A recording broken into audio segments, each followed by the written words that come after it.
Graça e paz, irmãos, boa noite, tudo bem com os irmãos? Espero que todos os irmãos estejam bem. É, Espero que logo logo nós voltemos a estar presencialmente, unidos, cultuando juntos. Mas enquanto isso não acontece, eu venho essa noite deixar uma palavrinha com vocês, que Deus tem me tocado, Deus tem falado um pouco comigo. Recentemente, né, eu comecei a reler o livro de Samuel, de 1º e 2º Samuel, e eu fui, que é uma história, conta a história do rei Davi, e é uma história que mexe bastante comigo, é uma história que eu gosto bastante. Antes de começar a história de Davi propriamente dito, nós somos apresentados a uma família que tem grandes lições, que nos ensinam grandes lições sobre como nós lidarmos com as nossas frustrações, como nós devemos lidar com os nossos sonhos e principalmente como nós devemos ter fé naquilo que Deus prometeu, naquilo que Deus é fiel para cumprir. Amém? Então hoje nós vamos falar um pouquinho sobre Ana, a mãe do profeta Samuel, e acredito que nós temos grandes lições para aprender com essa mulher, uma mulher com certeza que soube depositar a sua fé no lugar certo, que ela sabia onde encontrar o refrigério para sua alma, onde os sonhos delas poderiam ser realizados. Amém. Antes de nós estarmos começando, vamos estar orando para que Deus abençoe essa palavra e que nós venhamos ter uma mensagem direta dos céus que transforme o nosso coração e a maneira que nós estamos sonhando hoje em dia, que nós venhamos ter sonhos alinhados com o Senhor e acreditar que o mais Ele fará, que mesmo as tantas dificuldades que nós temos, que Deus Ele está indo à nossa frente e nos guiando. Amém? Senhor Deus, Pai, muito obrigado, Pai, por essa noite. Que o Senhor venha, Pai, usar a minha vida, Pai, como canal, Pai, para transmitir a Sua palavra, Pai. Transforme em nós, Pai, a maneira como nós vemos nossos sonhos, como nós vemos a nossa realidade, Pai, e como nós encaramos, Pai, a possibilidade do nosso futuro, Pai. Muito obrigado, Pai, por tudo e em tudo, Pai. Abre nossas mentes, abre nossos corações, Pai, que sementes venham ser plantadas nessa noite, Pai. Muito obrigado. Amém e amém. Então, convido hoje vocês a estarem abrindo o livro de 1 Samuel 1. Vai ser uma leitura um pouquinho extensa, para a gente compreender bem a história dessa mulher, mas acredito que será bênção, amém? Diz assim, em 1 Samuel 1, a partir do versículo 1. Havia um homem chamado Eucana, que vivia em Ramá, na região de Zuf, a região montanhosa de Efraim. Era filho de Jeroão, filho de Eliú, filho de Tou, filho de Zuf, da tribo de Efraim. Eucana tinha duas esposas, a primeira se chamava Ana e a segunda Penina. Penina tinha filhas, Ana, porém, não os tinha. Todos os anos Eucana subia de sua cidade até Siló para adorar o Senhor dos Exércitos e oferecer sacrifícios a ele.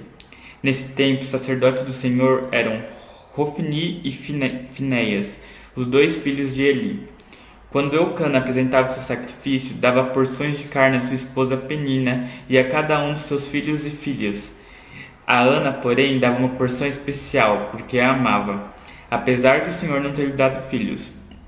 E sua rival a provocava e zombava dela, porque o Senhor não lhe tinha dado filhos. Todos os anos era a mesma coisa. Penina provocava Ana quando ia à casa do Senhor, e a cada vez Ana chorava muito e ficava sem comer. Ana, por que você chora? Perguntava Eucana, seu marido. Por que não come? Por que está tão triste? Será que não sou melhor para você do que 10 filhos? Certa vez, depois que comer e beber em Siló, Ana se levantou. O sacerdote Eli estava sentado ao lado da entrada do templo do Senhor. Ana estava muito angustiada e chorava sem parar enquanto orava ao Senhor. Então fez o seguinte voto: Ó Senhor dos Exércitos, se olhares com atenção para o sofrimento de tua serva, se responderes à minha oração e me deres um filho, eu o dedicarei para sempre ao Senhor, e o cabelo dele nunca será cortado. Enquanto ela fazia sua oração ao Senhor, ele a observava. Viu que os lábios dela se moviam, mas como não ouvia som algum, pensou que ela estivesse bêbada. Até quando vai se embriagar? Disse ele. Larga esse vinho. Ana respondeu: Meu senhor, não bebi vinho nem outra coisa mais forte. Eu estava derramando meu coração diante do Senhor, pois sou uma mulher profundamente triste. Não pense que eu sou uma mulher sem caráter. Estava apenas orando por causa da minha grande angústia e aflição. Nesse caso, vá em paz, disse Eli. Que o Deus de Israel lhe conceda o que você pediu. Muito obrigado, exclamou ela. Então Ana voltou e começou a se alimentar novamente, e o seu rosto já não estava triste. Eu acho incrível essa palavra, que são várias lições que ela nos ensina. Ana, diante dos olhos dela, estava uma grande possibilidade. Ana, ela era estéril. Ana, por muitos anos, ela pode ter tentado ter um filho e não conseguia. E nós sabemos que nessa época não existia métodos tão eficientes igual hoje em dia nós temos, métodos de fertilização in vitro, tratamento com hormônios. Hoje em dia, para as pessoas buscarem uma solução na medicina, é bem mais fácil. Imagina para Ana, nessa época não tinha. E ela sentia a dor na pele, na própria pele dela, de viver uma vida de esterilidade.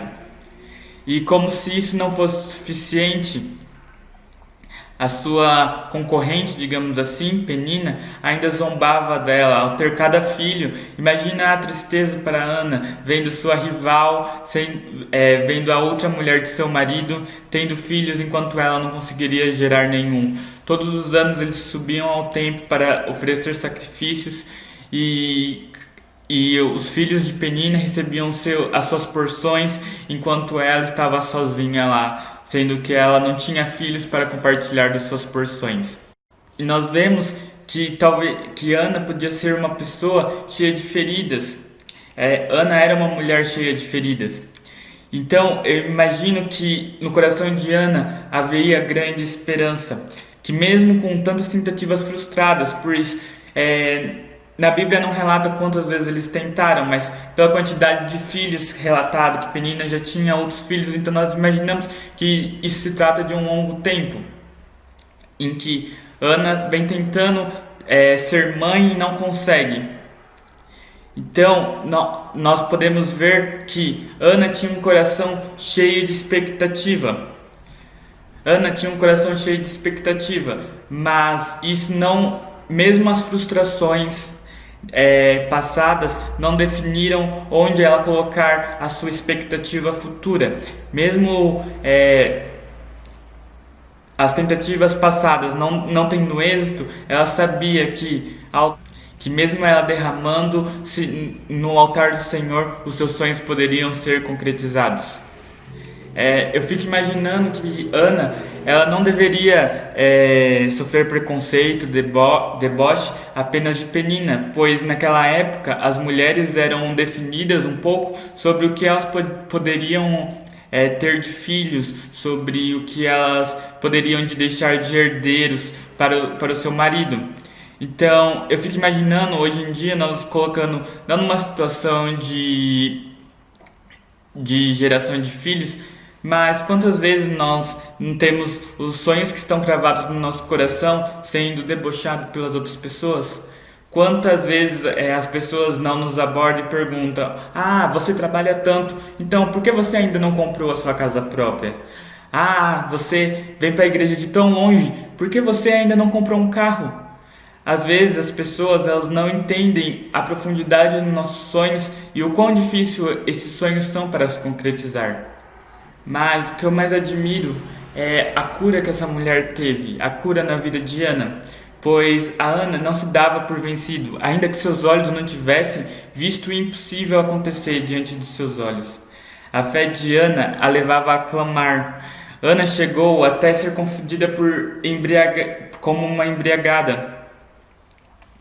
E o que eu mais acho bonito é quando o profeta Eli pergunta para ela o que ela estava fazendo. Ela respondeu no versículo 15: meu senhor, não bebi vinho nem outra coisa mais forte. Eu estava derramando meu coração diante do Senhor, pois sou uma mulher profundamente triste. Ana sabia o que fazer. Ana sabia onde ela podia encontrar refrigério para a sua tristeza. ela derramou o seu coração diante do Senhor.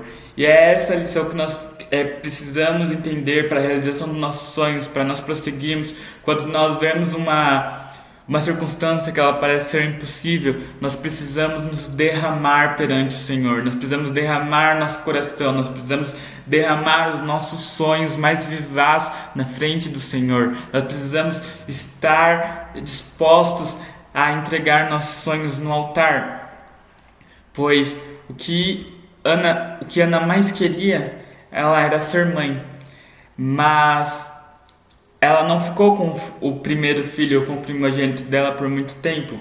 Nos versículos adiante fala que ela ficou apenas o tempo de desmame com o filho. Depois ela voltou ao templo, entregou e consagrou o seu filho no altar. Entregou o seu filho para a obra de Deus. Eu fico imaginando a promessa que essa mulher faz de entregar o seu sonho nas mãos de Deus. Ela queria ser mãe. O que ela mais queria era ser mãe, mas ela não pestanejou em entregar o seu maior sonho no altar do Senhor. Ela prometeu que se Deus concedesse a ela um filho, ela não ficaria com ele, entregaria a ele para servir ao Senhor. Os teus sonhos hoje, o que você tem feito com os teus sonhos hoje? Seus sonhos, eles servem apenas para você nessa vida terrena aqui? Ou são sonhos que eles podem ser construídos e levados ao altar do Senhor? Eles podem ser servidos no altar do Senhor. Ana, mesmo triste, mesmo em uma situação difícil, ela levantou-se de onde ela estava e ela orou, ela clamou. Então, diante do Senhor, é necessário que nós quebrantemos nosso espírito, se necessário chorar na presença de Deus. Ana, ela fez um voto com Deus e consagrou os seus sonhos ao Senhor. Então, que nessa noite, você que tem sonhos que parecem tão inatingíveis, sonhos que parecem tão longe, ou grandes expectativas para o futuro, então que você venha nessa noite entregar esses sonhos, essas expectativas na mão de Deus e consagrar eles no altar do Senhor. Se derramar veementemente na presença do Senhor, pois tenha certeza que Deus ouve o coração que Deus ouve o seu clamor, Deus ouve um coração contrito, Deus ouve um coração disposto a entregar tudo por Ele e para Ele. Muitas vezes nós precisamos tomar a atitude certa. Mas Lucas, qual que é essa atitude certa? É fazer algo que toque o coração de Deus. Não é murmurando, não é tentando dar uma forcinha para Deus, não é tentando dar um jeitinho aqui e um jeitinho ali. Tomar a decisão certa é se levantar, é orar, é consagrar a sua vida e seus sonhos diante do Senhor. Então, nós venhamos chamar a presença de Deus, nós venhamos nos derramar na presença dEle. Atraia a cura de Deus, atraia os sonhos de Deus para a sua vida. E quando nós olhamos para a vida de Ana, nós vemos que muitas vezes o nosso desejo está de acordo com o desejo de Deus, mas, porém, o tempo dele de realização não é o nosso tempo. Nossos sonhos, nossos planos, eles precisam ser provados pelo tempo de Deus. Nós não podemos pedir antecipação da vontade de Deus. Às vezes nós estamos em perfeito alinhamento, os sonhos dele são sonhos nossos, nós estamos em alinhamento, mas nós precisamos saber esperar com paciência, esperar com temperança, acreditando que Deus tem o melhor para a nossa vida, acreditando que Deus tem um propósito para a nossa vida e que Ele está nos guiando frente às batalhas, frente aos caminhos, mesmo nos momentos de dificuldade, adversidade, nos momentos de chacota, acreditar que Deus tem um tempo preparado para a realização dos nossos sonhos. Acreditar que Ele que prometeu, Ele é fiel para cumprir e que Ele está diante de nós, que Ele está indo à nossa frente. Quantas vezes passamos por lutas tão terríveis e mesmo assim nós não oramos? Porque muitas vezes nós não acreditamos que Deus pode nos dar uma solução. A Bíblia diz que a Ana chorava com amargura na alma, ela estava profundamente abalada, mas mesmo assim ela confiava que Deus poderia fazer um milagre em sua vida. E enquanto ela pedia um filho, ela fez um voto com o Senhor. Então, Tudo que ela tinha, todas as suas forças estava naquela oração, o propósito dela estava, ela orou de maneira intencional para que aquilo acontecesse. A fé que Ana teve no Senhor trouxe o seu milagre. Ela teve um filho no qual colocou o nome de Samuel e ela foi fiel no que ela havia prometido. Ela preparou o menino para servir ao Senhor por toda a vida. Mais tarde, ele se tornou um dos maiores exemplos de líderes da história do povo de Deus. Ele substituiu Eli, substituiu os profetas, os filhos de Eli naquela época, e nós vemos o quão grandes foram os feitos de Samuel. Tudo isso começou com uma oração com o coração totalmente intencional, uma oração totalmente quebrantada aos pés do Senhor. Então, olha que lindo, os sonhos de uma mulher, os sonhos que foram tão difíceis para uma mulher conseguir, geraram um menino que se transformou em um homem, que liderou o contato de Deus naquele tempo, que foi um grande comunicador da palavra de Deus, que foi um grande que constituiu reis, que levantou o rei Saul, que ungiu o rei Davi. Imagina a honra que esse homem teve.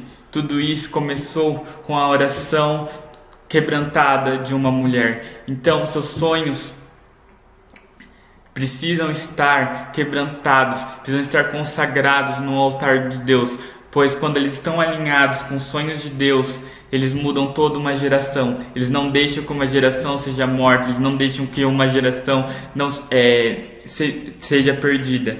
Ele transforma os seus sonhos em sonhos que poderão liderar sonhos de outras pessoas, que eles transformem a vida de outras pessoas. Os seus sonhos, eles não são apenas seus, mas acredite que eles também têm o poder de transformar a vida de outras pessoas quando realizados. Então, quando você for orar, ore com o seu coração contrito, ore com o seu coração totalmente intencional, ore com o seu coração totalmente quebrantado aos pés do Senhor. Tenha fé que Ele é fiel para cumprir. Tenha fé que Ele é fiel para cumprir o que Ele prometeu. Nós precisamos crer que Deus, Ele é fiel para cumprir. Ele é capaz de curar as doenças incuráveis, cessar as pessoas. Nós precisamos ser convencidos de que, sem a menor sombra de dúvida, que o Senhor não nos criou para vivermos uma vida medíocre e conformada. Ana, ela não viveu uma vida conformada, ela não deixou as suas tentativas passadas definirem o futuro dela, não se conformou que ela não poderia ter um filho, e ela se entregou e ela se colocou aos pés do Senhor. Nossos sonhos, quando colocados aos pés do Senhor, eles não são apenas inteiramente cumpridos, trazendo bênçãos para as nossas vidas, como impactam a vida de outras pessoas. Nós vemos toda a trajetória de Samuel, e é lindo ver o que começou apenas com uma oração. Amém? Então, essa palavra que eu queria trazer essa noite, bem rapidinha, mas acredito que Deus tenha falado ao seu coração. Então, vamos orar nesse momento para estarmos encerrando. Amém? Senhor Deus, Pai, muito obrigado, Pai, por essa palavra, Pai, que o Senhor nos colocou, Pai, nessa noite. Que, em nome de Jesus, Pai, que nós venhamos, Pai, estar alinhado com os nossos sonhos, Pai. E nós não venhamos, Pai, ter medo, Pai, de nos entregarmos, Pai. De nós nos quebrantarmos os nossos sonhos e entregar Ele no seu altar, Pai. Pois nós sabemos, Pai, que maior é a sua vontade, Pai. Que maior, Pai, é que a sua vontade prevaleça, pois sua vontade é boa, perfeita e agradável, Pai. Nós sabemos que o Senhor tem o melhor para nós, Pai, que nós venhamos saber respeitar o tempo que o Senhor tem para a concretização dos nossos sonhos, que nós não venhamos, Pai, deixar murmúrias, feridas, as tentativas passadas definir o nosso futuro, definir, Pai, que aqueles sonhos, que nós não venhamos, Pai, colocar um ponto final nos nossos sonhos por causa do que já passou, Pai, mas cremos, Pai, que o Senhor tem o melhor à nossa frente, Pai, que caminhos novos virão, Pai, que o Senhor abrirá novas estações para nós na nossa vida, Pai, que nós venceremos as batalhas presentes, as batalhas passadas, pois o Senhor está conosco, independente do que está acontecendo, independente do que está ocorrendo, Pai. Muito obrigado em tudo, por tudo, Pai, em nome de Jesus, amém e amém.